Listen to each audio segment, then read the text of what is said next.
নমস্কার বন্ধুরা, আপনারা নিশ্চয়ই ভালো আছেন। রিঙ্কু রান্নাঘরে আপনাদের সবাইকে স্বাগত। বন্ধুরা, আজ আমি তৈরি করব শোল মাছের কালিয়া। আমি আজ যেভাবে তৈরি করব আশা করি আপনাদের নিশ্চয়ই ভালো লাগবে, তাই ভিডিওটি স্কিপ না করে পুরোটা দেখার অনুরোধ রইল। এখানে আমি 6 পিস শোল মাছ নিয়েছি। মোটামুটি এখানে 500 গ্রামের মতো মাছ আছে। মাছগুলো ভালো করে ধুয়ে নিয়ে এখন স্বাদ মতো লবণ ও সামান্য হলুদ দিয়ে এটা মেখে রেখে দেবো 10 মিনিট।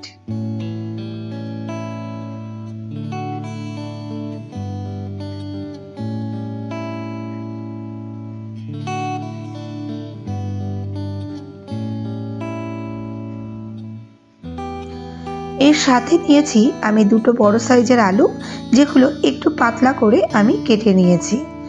এখন একটা কড়াই গরম করে নেব। তারপর এর মধ্যে দিয়ে দেব 100 গ্রাম সর্ষের তেল। তেলটা কড়াইয়ের চারিদিকে একটু মাখিয়ে নেব।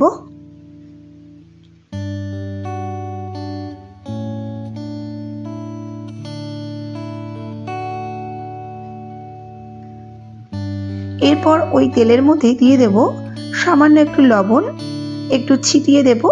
এতে করে কিন্তু মাছটা যখন ভাজবো তখন তলায় লেগে যাওয়ার চান্সটা অনেকটাই কম থাকে। এরপর ওই তেলের মধ্যেই আমি নুন হলুদ মাখানো মাছগুলো দিয়ে দিলাম।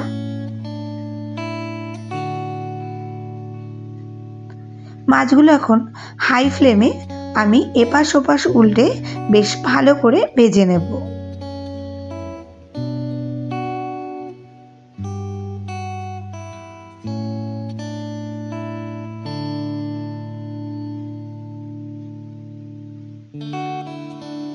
মাছগুলো ভাজা হয়ে গেছে, এখন এগুলো আমি তুলে নিচ্ছি।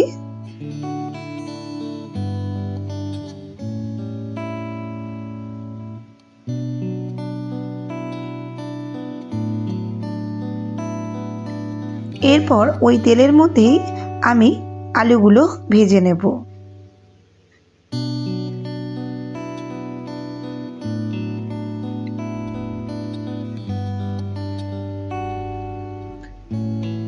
আলুগুলো একটু লালচে করে ভেজে নেব।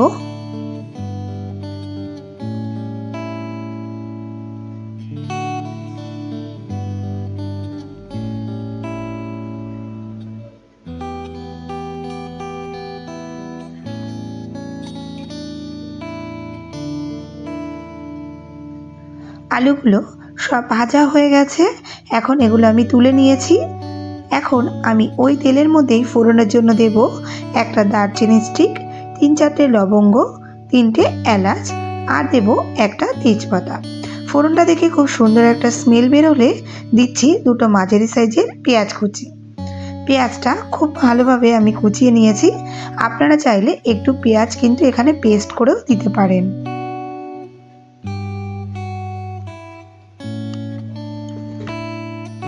পেঁয়াজগুলো ব্রাউন কালার আসা পর্যন্ত ভেজে নেব। ভাজা হয়ে গেছে পেঁয়াজগুলো, এখন আমি এর মধ্যে দেব একটা বড় সাইজের টমেটো কুচি। টমেটোটা দিয়ে এখন দেব সামান্য একটু লবণ। এতে কিন্তু টমেটোটা বেশ ভালো করে নরম হয়ে যায়। তারপর এটা নেড়ে চেড়ে নেব যতক্ষণ না টমেটোটা খুব ভালোভাবে নরম হচ্ছে। নতুন বন্ধুরা, আপনারা যারা এখন আমার চ্যানেলটি সাবস্ক্রাইব করেননি তাদের কাছে আমার রিকোয়েস্ট, আপনারা আমার চ্যানেলটি সাবস্ক্রাইব করে আমার পাশে থাকবেন। সাথে পাশে থাকা বেল আইকনটি প্রেস করে দেবেন, যাতে আমার পরবর্তী ভিডিও নোটিফিকেশনটি আপনার কাছে সবার আগে পৌঁছে যায়। টমেটোটা বেশ ভালো করে নরম হয়ে গেলে আমি এর মধ্যে দিচ্ছি 5-7টা রসুনের কোয়া বাটা, দিচ্ছি 1 চামচ আদা গুঁড়ো। আপনারা এখানে কাঁচা আদা বেটেও ইউজ করতে পারেন।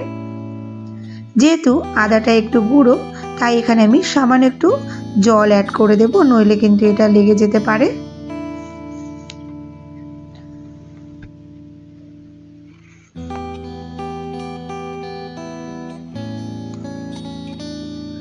এখন আমি এর মধ্যে কিছু গুঁড়ো মশলা অ্যাড করব। প্রথমেই দিচ্ছি 1 চামচ হলুদ গুঁড়ো,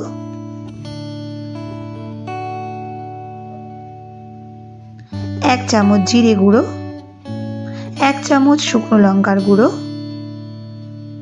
1/3 টিস্পুন চিনি টমেটোর টকটাকে ব্যালেন্স করার জন্য, দিচ্ছি 1/2 চামচ কাশ্মীরি লঙ্কার গুঁড়ো সুন্দর একটা কালারের জন্য। এখন মশলাটা মিডিয়াম টু লো ফ্লেমে বেশ ভালো করে কষিয়ে নেব যতক্ষণ না মশলাটা থেকে তেলটা ছেড়ে আসে। বন্ধুরা দেখুন মশলা বেশ ভালো করে কষানো হয়ে গেছে আর মশলাটা শোল মাছের কালিয়ার জন্য একদমই পারফেক্ট। মশলাটা আবার একটু বেশ ভালো করে নেড়ে চেড়ে নিচ্ছি। তারপর এর মধ্যে আমি দিয়ে দিলাম ভেজে রাখা আলুগুলো।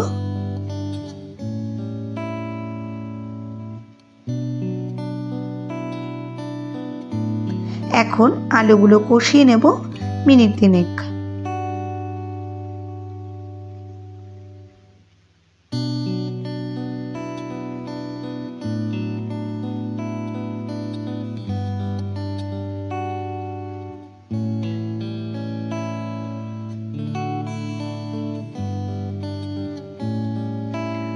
আলুগুলো বেশ ভালো করে কষিয়ে নিয়ে তারপর এর মধ্যে দিচ্ছি পরিমাণ মতো জল। কালিয়াতে ঝোল কিন্তু খুব পাতলা হলে খেতে ভালো লাগবে না, তাই এখানে আমি 250 ml জল ব্যবহার করেছি। আর অবশ্যই আমি এখানে কিন্তু গরম জল ব্যবহার করেছি। আপনারা তো জানেনই এতে রান্নার স্বাদ কিন্তু অনেকটাই বদলে যায়। এখন ভালো করে মিশিয়ে নিয়ে আমি এটা ফুটিয়ে নেব মিনিট 5 মতো। ভালো করে ফুটিয়ে নেওয়ার পর আমি এখন এর মধ্যে দিয়ে দেব ভেজে রাখা মাছগুলো। মাছগুলো দিয়ে এখন আমি একটু মিশিয়ে নিয়ে ঢেকে রান্না করব 5 মিনিট।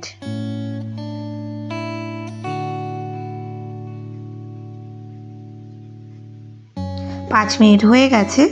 দেখুন মাছের ঝোলটা অনেকটাই কমে এসেছে আর আমার রান্নাটা অলমোস্ট রেডি হয়ে গেছে।